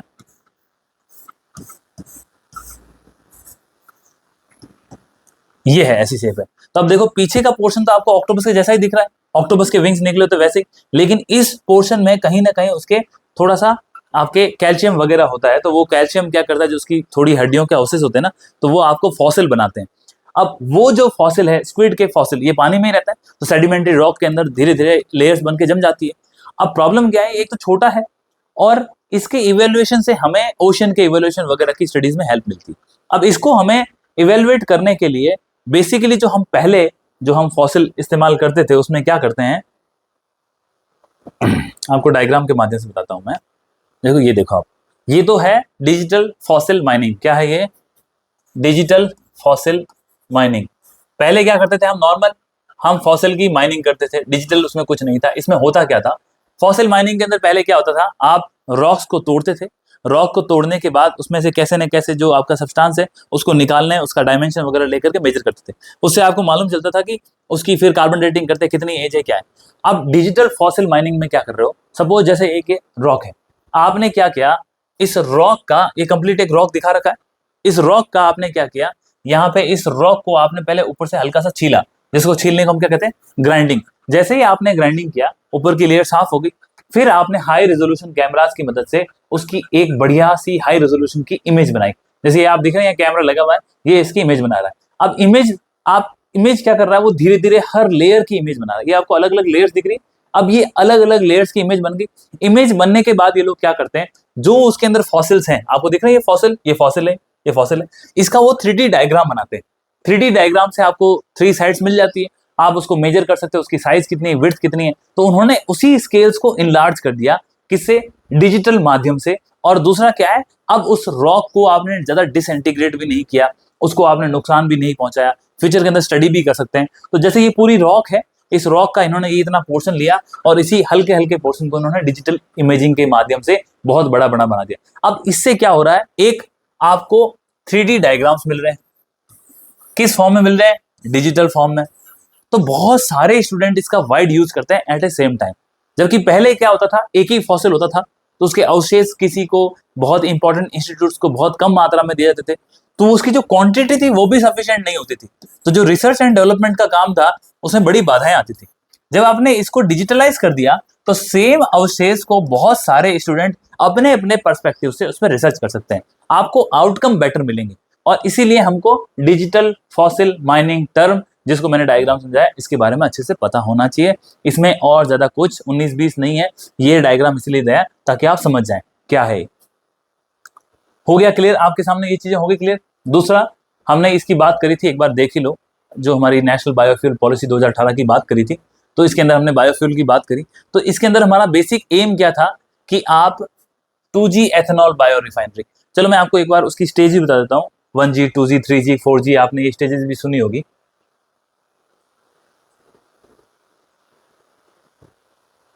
यस, तो देखो, जो बायोफ्यूल होते हैं उसको हमने 4 कैटेगरी में बांट रखा है। एक होता है आपका फर्स्ट जनरेशन, फिर होता है आपका सेकंड जनरेशन, फिर थर्ड जनरेशन, फोर्थ जनरेशन। क्या फर्क है? फर्स्ट जनरेशन में आप क्या करते हो, जिन चीजों का हम सेवन करते हैं, जैसे किसका सेवन करते हैं आप, कोई फसल हो गया जिसको हम खाते भी हैं नॉर्मली, कौन सी है, जैसे आपकी शुगर हो गया, स्टार्च लिखा है, या ऑयल की फसलें हैं, या सीरियल्स हैं, अनाज है आपका, गेहूं है, कुछ भी, आप इनको आप खाने के लिए इस्तेमाल करते हो। वहीं उसका इंडस्ट्री के अंदर एप्लीकेशन भी है कि इन फसलों को आप पीस के, इनको ग्राइंड करके, इनसे आप ऑयल प्राप्त कर सकते हो। अब जो ऑयल आप इससे प्राप्त करोगे, उस ऑयल से क्या करोगे, आप उसको मिक्स करोगे। किसके साथ मिक्स कर सकते हो, मैंने आपको बताया था, बायोडीजल के लिए, बायो एथेनॉल के लिए। ठीक, क्लियर है? तो ये फर्स्ट जनरेशन के आपके फ्यूल्स के कुछ रिसोर्सेज हो गया, और इसको हम फर्स्ट जनरेशन बायोफ्यूल कहते हैं।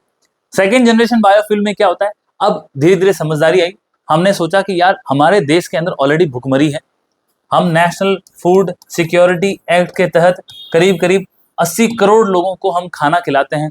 हम उनको जो सब्सिडाइज रेट के ऊपर 1 केजी 2 रुपए केजी के आधार पे गेहूं और चावल प्रोवाइड करते हैं। तो भारत जैसे राष्ट्र को फर्स्ट जनरेशन बायोफ्यूल से कुछ तो फायदा होगा, लेकिन नुकसान भी हो सकता है। तो हमने हमारे लिए उसको सुधार करते हुए हमने किसे फोकस किया, सेकंड जनरेशन बायोफ्यूल पे। अब सेकंड जनरेशन बायोफ्यूल में क्या हो रहा है, आप क्या कर रहे हो, जैसे अभी मैंने आपको एग्जांपल दिया था किसका, रतन जोत का, यानी जेट्रोपा के सीड हो गए, या फिर क्या हुआ, इन सीड्स के अलावा आपकी इंडस्ट्री से कोई भी वेस्ट निकला। इंडस्ट्री का वेस्ट वो जिसके अंदर ऑयल प्रोड्यूस करने की क्षमता हो, हर कोई वेस्ट नहीं जिसके अंदर ऑयल, आप बोलोगे सर प्लास्टिक के प्रोड्यूस से निकाल दो, सॉरी नहीं निकल सकता, जिसमें ऑयल प्रोड्यूस करने की क्षमता हो। फिर या फिर कोई भी स्ट्रॉ हो गए, नट सेल्स हो गए, या फिर आपका क्रूड ग्लिसरीन हो गया, ये सारे सोर्स हैं किस चीज के, सेकेंड जनरेशन बायोफ्यूल के। फिर इसके बाद क्या है, थर्ड जनरेशन बायोफ्यूल। तो बोला एक काम करते हैं, जो आपने देखा यूट्रोफिकेशन होता है, ओशन पॉन्ड होते हैं, जो आपने तालाब के अंदर बहुत सारी ग्रीन ग्रीन कलर की चीज देखी होगी, उसको हम एल्गी कहते हैं। एल्गल, जो उस एल्गी को प्रोड्यूस करके बहुत ज्यादा मात्रा में, क्योंकि वो क्या है, एक लिविंग ऑर्गेनिज्म है, उस जीव से आप बायोफ्यूल प्राप्त कर सकते हो। जैसे आप देखो कच्चा तेल किससे बनता है, कच्चा तेल बनता है आपका जो क्रूड ऑयल होता है वो किसके, वो आपके पेड़ों का अवशेष है। जो पेड़ आपके किसी जमाने के अंदर जमीन के नीचे दब गए थे, और वो एक प्रॉपर प्रेशर और टेम्परेचर की प्रक्रिया के अंदर ऑयल में कन्वर्ट हो गए, वही ऑयल आज आपको क्रूड ऑयल के रूप में मिलता है। जब इतना क्रूड ऑयल इतने हमारे अवशेषों के दबने के कारण से हुआ, तो आप ये समझो जो एल्गी है, जो आपकी ये फ्रूट्स वेजिटेबल्स हैं, ये जो आपकी जो वेस्ट है, ये सब भी ऑयल प्रोड्यूस कर सकते हैं। एल्गी के माध्यम से जब हम इसको बायोफ्यूल को पैदा करते हैं, तो उसको हम थर्ड जनरेशन बायोफ्यूल कहते हैं। और फोर्थ जनरेशन बायोफ्यूल क्या होता है, ये एडवांस स्टेज है। इसमें आपने टारगेट किया, देखो जेनेटिकली मॉडिफाई करो चीजों को ताकि प्रोडक्शन बढ़ जाए। जैसे रतन जोत है मान लीजिए, तो रतन जोत का नॉर्मली जो प्रोड्यूस होता है उसमें वो 30% ऑयल हमको देता है। रतन जोत के जो सीड्स होते हैं, बीज होते हैं, वो 30% हमको ऑयल प्राप्त होते हैं। लेकिन यदि आप इस रतन जोत को जेनेटिकली मॉडिफाइड कर दें, तो होगा क्या, ये 30% होके 50% भी हो सकता है, ये 90% भी हो सकता है। अब ये डिपेंड करता है आपने उसको कितना जेनेटिकली मॉडिफाइड किया है, आपकी रिसर्च एंड डेवलपमेंट की टीम कितनी अच्छी है उसके ऊपर। तो जो फोर्थ जनरेशन के बायोफ्यूल है वो किस पे ध्यान देते हैं, वो आपके माइक्रो ऑर्गेनिज्म जो कि जेनेटिकली इंजीनियर क्रॉप है उनके आधार पे। अब इसके अंदर एल्गी भी हो सकता है और क्रॉप्स भी हो सकती है। तो ये 4 स्टेज हैं जिसको हम बायोफ्यूल की जर्नी कहते हैं। ये अलग अलग फ्यूल, इसमें कौन सा इस्तेमाल होता है, एग्जाम में प्रश्न पूछे भी जाते हैं, 2024 में पूछा भी गया है। तो आपको इन चीजों का ध्यान होना चाहिए, इसके सोर्सेज वगैरह क्लैरिटी हो गई। इसी को टारगेट करते हुए हमने कौन सी पॉलिसी लाई, हम लाए नेशनल बायोफ्यूल पॉलिसी 2018। अब इसके अंदर एम क्या था, चूंकि मैंने बोला जो फर्स्ट जनरेशन के फ्यूल थे उसको तो हमने बोला है तो खाने पीने के काम आ सकते हैं, इसका यूज नहीं करेंगे। तो भारत सरकार ने 2018 में फोकस किया सेकंड जनरेशन के ऊपर। अब सेकंड जनरेशन के ऊपर फोकस किया तो इन्होंने बोला हमको इसके लिए क्या एस्टेब्लिश करनी है, हमको बायो रिफाइनरीज एस्टेब्लिश करनी है, क्योंकि देखो आपके पास सोर्स है, उस सोर्स से तेल कैसे प्रोड्यूस करोगे, तो रिफाइनरी चाहिए। तो सेकंड जनरेशन की बायो रिफाइनरीज लेके आने का प्रोविजन हमको इसमें 2018 की पॉलिसी में दिखता है। पैसे कितने दिए, क्या दिए, ये इतना मैटर नहीं करता अभी हमारे लिए, लेकिन इससे क्या होगा, दो सेकंड जनरेशन की एथेनॉल की जो बायो रिफाइनरी जो एस्टेब्लिश करेंगे उनको हम फाइनेंशियली पैसा देंगे, उनको वायबिलिटी गैप फंडिंग के माध्यम से पैसा देंगे। अब इससे क्या होगा, इससे जितना रॉ मटेरियल है एक तो उसका आप यूज कर लोगे, जो अनफिट होता है खाने के लिए चीजें यूज नहीं है, पशु के लिए भी अच्छा नहीं है, उन सारे वेस्ट मटेरियल को यूज कर लोगे। इससे होगा क्या, एक आपका एनवायरमेंट क्लीन होगा। कैसे होगा, कार्बन डाइऑक्साइड का एमिशन कम हो जाएगा। फिर आपसे मैंने आपको बताया था जो क्रूड ऑयल है उसके ऊपर हमारी डिपेंडेंसी है वो कम हो जाएगी। अब जो किसान इस वेस्ट को बेचेंगे तो उनको एडिशनल इनकम में फायदा होगा। और अब जो वेस्ट मटेरियल था जिसको कुछ लोग सेवन भी करते थे, जो नहीं करना चाहिए था, उससे क्या होगा, लोगों को बेनिफिट होंगे, उनकी हेल्थ इंप्रूव होगी। और जो आपका सॉलिड वेस्ट मैनेजमेंट है, यानी कि ई वेस्ट को कम करना है, कचरा ही तो था, उस कचरे का मैनेजमेंट भी हो गया। तो ये चीजें दिखाती है कि हम नेशनल बायोफ्यूल पॉलिसी के माध्यम से न सिर्फ पर्यावरण को, ये हमारे मेन इंपॉर्टेंट पिलर्स थे कि भाई आपको इन्वायरमेंट को क्लीन रखना है, इंपोर्ट को कम करना है, किसानों की आय बढ़ानी है, जो फूड क्वालिटी है उसके स्तर को बढ़ाना है, उसके बाद लास्ट के अंदर आपका जो सॉलिड वेस्ट मैनेजमेंट है उसको आपको इंप्रूव करना है। तो ये टारगेट थे जो बायोफ्यूल के आधार पर, और इसलिए हमने इसको देख लिया, ये हॉलिस्टिकली देख लिया। आई होप आप क्लियर है। इसके साथ जो दूसरा टॉपिक था वो भी हमने साथ में देख लिया, वो टॉपिक था आपका डिजिटल फॉसिल माइनिंग। अब इससे क्या हो रहा है कि आपको सारी कहानी बता दी, आप समझ गए इसमें क्या हो रहा है, लेकिन आपको डिजिटल फॉसिल माइनिंग क्या है वो पता होना चाहिए। और ऊपर वाले आर्टिकल के अंदर आपको जो एटम इकोनॉमी बताई थी वो आपको क्लियरली पता होना चाहिए। डन। और ये जो रतन जोत वगैरह है इसमें राजस्थान बहुत अच्छा स्कोप है, इसके अंदर कर सकता है, तो ये एक इंपॉर्टेंट चीज थी। आगे बढ़ते हैं। अब एक इंपॉर्टेंट न्यूज आई है बांग्लादेश से। भारत ने क्या किया है, भारत ने, आप जानते हैं कि जो हमारा,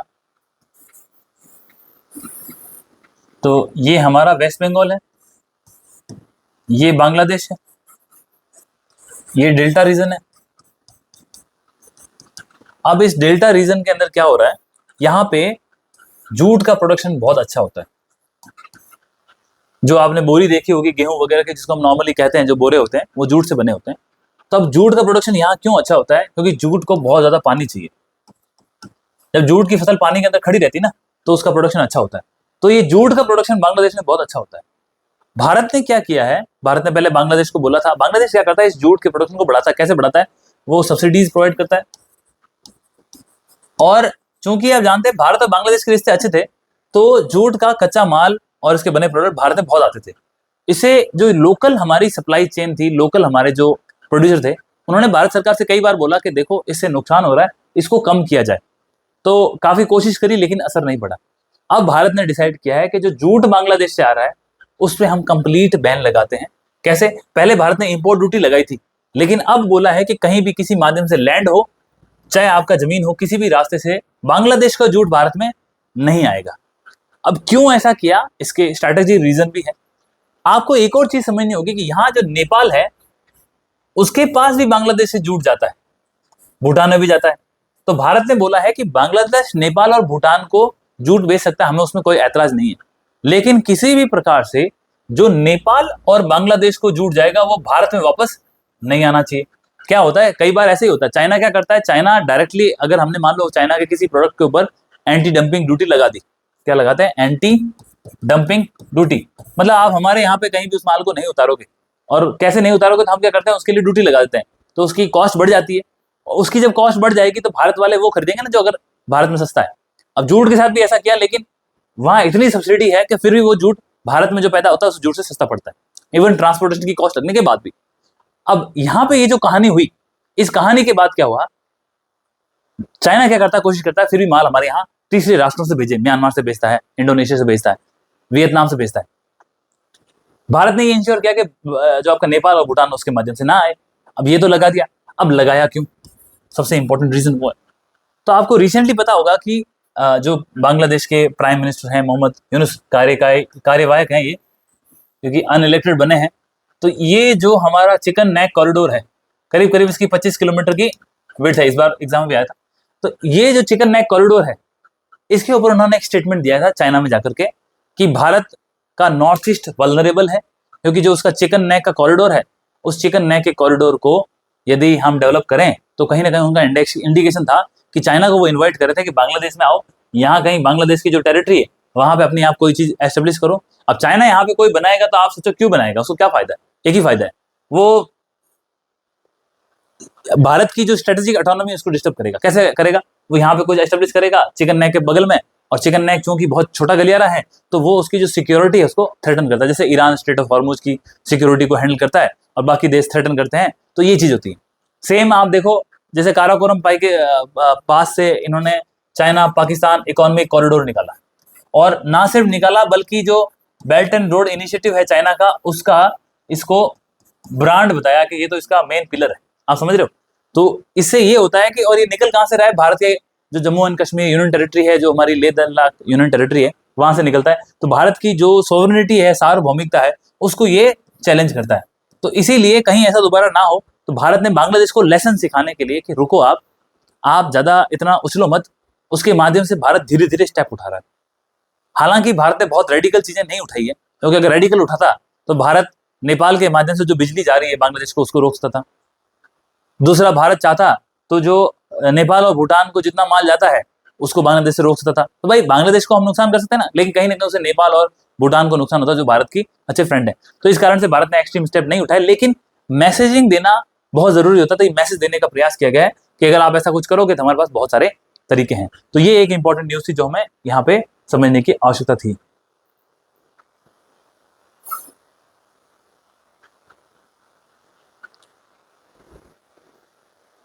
जो हमारी कुछ कमिटीज होती है पार्लियामेंट की, आप जानते हैं पार्लियामेंट की कुछ इंपॉर्टेंट कमिटीज होती है, पार्लियामेंट्री अकाउंट कमेटी है, एस्टिमेट कमेटी है, और कुछ स्टैंडिंग कमेटी होती है। तो हमारी एक स्टैंडिंग कमेटी ने रिसेंटली चाइना की जो प्रेजेंस है कहाँ पे, इंडियन ओशन रीजन के अंदर। अब आप समझो कमिटीज की इंपॉर्टेंस क्या होती है, इसलिए ये न्यूज आर्टिकल लिया। हालांकि इंडियन ओशन रीजन के अंदर चाइना बहुत सारी एक्टिविटीज कर रहा है, हम जानते हैं, लेकिन पार्लियामेंट की स्टैंडिंग कमेटी ने जो किसे बनी हुई है, एक्सटर्नल अफेयर्स पे, विदेश मंत्रालय संबंधित है, जो हमारी ये स्टैंडिंग कमेटी है, इसने बोला है कि इंडियन ओशन रीजन के अंदर चाइना की जो एक्टिविटीज है वो कहीं ना कहीं ना सिर्फ इंडियन ओशन रीजन बल्कि जो पैसिफिक ओशन है और इंडो पैसिफिक रीजन है, इन तीनों को चैलेंज कर रहा है, और इनके अंदर शांति स्थापित होना बहुत जरूरी है। तो क्योंकि वहां मिलिटराइजेशन हो रहा है, जिबूती के अंदर जैसे उसने पोर्ट्स बना लिए, तो ये चीजें बताती है कि कहीं ना कहीं जो चाइना की एक्टिविटीज है इंडियन ओशन रीजन के लिए एक स्ट्रेटेजिक चैलेंज है भारत के लिए भी, और भारत को इसके लिए प्रोएक्टिव तरीके से होकर काम करना पड़ेगा। सीपेक वाली कहानी मैंने बताई थी, तो ये इसमें मेंशन है, ये देखा चाइना पाकिस्तान इकोनॉमिक कॉरिडोर है, वो यूनियन टेरिटरी वगैरह से निकलता है, ये चीजें यहाँ मेंशन है, तो ये इन्होंने यहाँ बताया है। तो ये एक आप कहीं कोट कर सकते हो मेंस वगैरह में, अगर चाइना पे या फिर इंडियन ओशन रीजन पे आता है तो हम दिखा सकते हैं कि हमारी जो एक्सटर्नल अफेयर्स मिनिस्ट्री की जो स्टैंडिंग कमेटी है, रिसेंटली उन्होंने भी साल 2025 के अंदर इसके ऊपर संशय खड़ा किया था कि ये हमारे लिए एक स्ट्रेटेजिक चैलेंज है। तो इंडियन ओशन के अंदर भारत को इंडियन नेवी या फिर अपनी जो सिक्योरिटी अलायंस है बाकी देशों के साथ, उसको बढ़ा करके अच्छा काम करना चाहिए। तो ये एक आप इसको यूज करते हो, इसलिए हमने ये आर्टिकल देखा। लास्ट आर्टिकल जो आज का डिस्कशन का है वो हमारा आर्टिफिशियल रेन को लेकर के। देखो, कब जो साइंस होती है वो प्रैक्टिस में बदल जाती है, उसका सबसे पहला एग्जाम्पल ये है। छोटी सी न्यूज है, दिल्ली की न्यूज थी। अब न्यूज क्या है, पहली बार दिल्ली के अंदर आर्टिफिशियल रेन करवाई जाएगी, ऐसा पर्यावरण मंत्रालय ने कहा है। अब आप समझो आर्टिफिशियल रेन क्या होता है। इसके लिए एक टर्म यूज होती है, क्लाउड सीडिंग।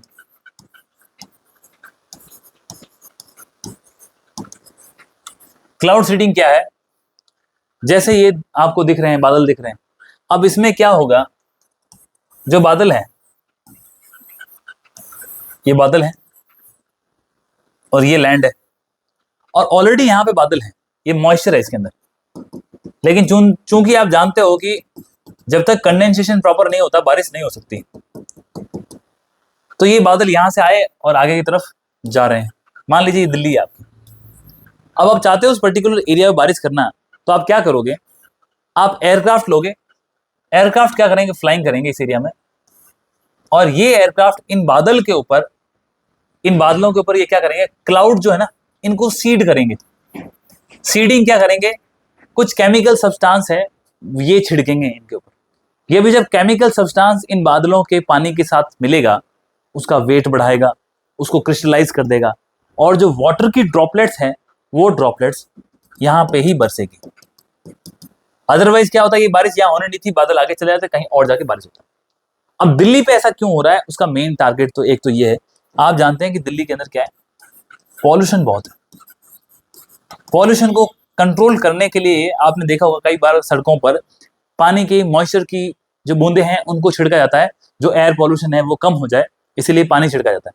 अब इसके माध्यम से ये बारिश जब होगी तो सारा का सारा एटमॉस्फेयर जितने पॉल्यूटेंट्स को लेकर के बैठ जाएगा और वो पानी के माध्यम से बह जाएंगे, तो एयर पॉल्यूशन कम हो गया, कूलिंग हो गया, अर्बन हीट आइलैंड भी है। तो ये मेन टारगेट्स हैं जिसके लिए ये काम हो रहा है। तो क्लाउड सीडिंग बहुत सालों से चर्चाओं में चल रहा था, प्रैक्टिकली हमने भारत में इसकी कहीं एप्लीकेशन देखी नहीं, तो अब ये पहली बार दिल्ली के ऊपर हो रहा है। अब सबसे इंपॉर्टेंट चीज ये है कि इसके लिए जो सारा काम किया वो किया है आपकी IIT कानपुर ने। अब इसमें करते क्या है, तो ये क्या करेंगे, एक क्लाउड सीडिंग करेंगे, और इस क्लाउड सीडिंग के माध्यम से 5 एयरक्राफ्ट उड़ेंगे। ये 5 एयरक्राफ्ट कहाँ करेंगे, दिल्ली के आसपास का ऊपर का जहां जिनको रिक्वायरमेंट है उस एरिया में। हर एक एयरक्राफ्ट 90 मिनट के लिए उड़ेगा और 100 स्क्वायर किलोमीटर का एरिया कवर करेगा, जिसके अंदर ये जो आपका जो ये एयरक्राफ्ट है उनको सेट किया हुआ है ताकि जो आपके नैनो पार्टिकल्स होंगे इसके अंदर। अब नैनो पार्टिकल तो ठीक है ये, लेकिन नैनो पार्टिकल हैं किसके, तो ये नैनो पार्टिकल आपके सोडियम सिल्वर आयोडाइड के, किसके हैं, सिल्वर आयोडाइड के। ये जो सिल्वर आयोडाइड है इसका मिक्सचर इन ड्रॉपलेट्स को भारी करता है और हेल्प करता है। अब इससे रिलेटेड क्वेश्चंस भी एग्जाम में आया था, और इसके इमेज भी मैंने शायद ली है क्लाउड सीडिंग की, आई थिंक वो भी देख लेते हैं अगर है तो। 1 सेकेंड।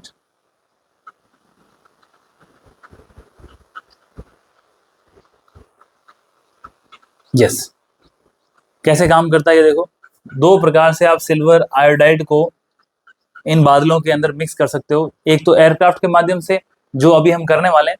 क्लाउड सीडिंग काफी खर्चीला काम है, जैसे अभी जो दिल्ली काम कर रही है करीब इसमें 3 से 4 करोड़ रुपए का खर्चा आएगा। ये सिर्फ एक बार की बात कर रहा हूँ। तो इसमें सिल्वर आयोडाइड के पार्टिकल्स होंगे, वो आप बादलों के अंदर छोड़ देते हो जिससे बारिश होती है। तो और दूसरा आप जमीन से भी छोड़ सकते हो इनको, तो जमीन से आप छोड़ते हो तो ग्राउंड बेस के जनरेटर होते हैं वो इसको छोड़ते हैं बादलों की तरफ। अब इसमें कौन सा इफेक्टिव है नहीं है उसके आधार पर गवर्नमेंट काम करती है, और एफिशिएंसी इसकी शायद कम हो, इसकी अच्छी हो, इसीलिए एयरक्राफ्ट यूज किए हैं। अब इसमें क्या होगा, ये सिल्वर आयोडाइड क्या करेगा, ये आइस के क्रिस्टल बनाने में हेल्प करता है, जो हमने बात कर ली। अब जब ये टू हैवी हो जाएंगे तो ये आइस के क्रिस्टल क्या करेंगे, नीचे गिरेंगे और उसके साथ पानी बरसेगा, और बाकी चीजें हमने डिस्कस कर ली। प्रश्न क्या आया था इससे जुड़ा हुआ वो देखते हैं अपन। पहले इसी को देखते हैं। अभी जो यूपीएससी का प्रीलिम्स हुआ था 2024-25 का, उसके अंदर प्रश्न पूछा गया था, वायु प्रदूषण कम करने हेतु कृत्रिम वर्षा कराने के तरीके में किन का प्रयोग होता है। ठीक है, तो आप देखो सिर्फ एक टर्म यदि सिल्वर आयोडाइड जो इस न्यूज़पेपर के आर्टिकल, इतने से आर्टिकल में 4 बार लिखी थी, अगर यही पता तो सवाल का काम बन जाता। देखो जैसे यहाँ सिल्वर नाइट्रेट है, नहीं होगा। यहाँ आपका सिल्वर आयोडाइड है, हो सकता है। यहाँ सिल्वर नाइट्रेट है, नहीं होगा। पोटेशियम का आयोडाइड है, पोटेशियम का नाइट्रेट है, तो नहीं होगा। तो आंसर आपका ये हो गया, सिल्वर आयोडाइड और पोटेशियम का आयोडाइड है। ये दोनों मिलकर के आपके वायु प्रदूषण को कम करने में आर्टिफिशियल रेन का हेल्प करते हैं। ये रिसेंटली पूछा गया है, तो आप देखो किस प्रकार से उस टाइम न्यूज में होगा, शायद हमारा ध्यान ना गया हो, तो ये इस प्रकार से प्रश्न आते हैं। इसके अलावा इस प्रश्न की हमने बात कर ली, ईज ऑफ डूइंग की बात कर ली। ये सवाल जो हमने बायोफ्यूल्स की बात करी थी उसके ऊपर से था। RS 2024 का जो प्रीलिम्स का एग्जाम हुआ था अभी फैब में, ये प्रश्न आया था। उस फैब के इसमें प्रश्न में क्या पूछा है कि चौथी पीढ़ी का जैव ईंधन प्राप्त होता है किससे।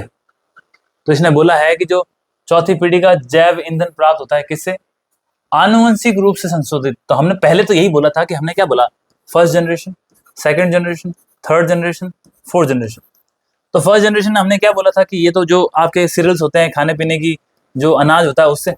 सेकंड में हमने बोला था कि जो रतन जोत वगैरह ऐसी चीजें जो थोड़ा वेस्ट है, या कोई भी आपका वेस्ट मटेरियल है जो ऑयल प्रोड्यूस कर सकता है। थर्ड में हमने बोला था कि एल्गी से, और चौथा हमने बोला था जो जेनेटिकली मॉडिफाइड आपकी कोई भी क्रॉप्स वगैरह उससे। तो अब यहाँ पे ऑप्शंस क्या थे, इसने बोला है स्टार्च देने वाली फसलों से। तो पहली बात तो इसने खुद नहीं बोल दिया कि भाई जेनेटिकली मॉडिफाइड होगा। जेनेटिकली मॉडिफाइड क्या हो सकता है, बैक्टीरिया हो सकता है, हो सकता है। स्टार्च यील्डिंग क्रॉप्स होती है, हो सकता है। लिग्नोसेलुलर सील्डिंग ग्लास हो सकती है, एल्गी हो सकती है। सबसे इंपॉर्टेंट ये है कि डायरेक्ट अगर मैप देखें तो उसमें एल्गी का एग्जाम्पल दे रखा है, क्योंकि बाकी जो ऐसी फसलें तो भारत के अंदर अलाउड ही नहीं है जेनेटिकली मॉडिफाइड, कि आप गेहूं वगैरह को जेनेटिकली मॉडिफाइड कर दो, अलाउड ही नहीं है हमारे पास, ठीक है। तो ये सब कट गए ऑप्शन, तो एल्गी इसका एक आंसर बनता है। प्रोसेस पे विवाद भी था, लेकिन हम समझ गए कि भाई करंट में से किस प्रकार से प्रश्न उठ सकते हैं, इसलिए हमने ये बात करी। So this is and today's, जो आज की हमारी इंपॉर्टेंट टॉपिक थे डिस्कशन के, वो हमने कर लिए। गो थ्रू इसे एक बार करें, बढ़िया से समझें और कंटिन्यू बने रहें, ताकि जब चीज़ें कंटिन्यूस रहेगी तो आपका बहुत अच्छा ग्रिप बन जाएगा और you will able to solve the questions. और इंटरव्यू वगैरह में बातें करोगे तो उसमें आपको बहुत ज़्यादा बेनिफिट मिलेगा, ठीक है। हो सकता है आप खुद समझ रहे हो तो इतना बेटर तरीके से ना समझ पाए, तो जो हमारा ये डिस्कशन है वो आपको ज़्यादा बेटर हेल्प करे। We will meet again tomorrow. Thank you so much. जय हिंद।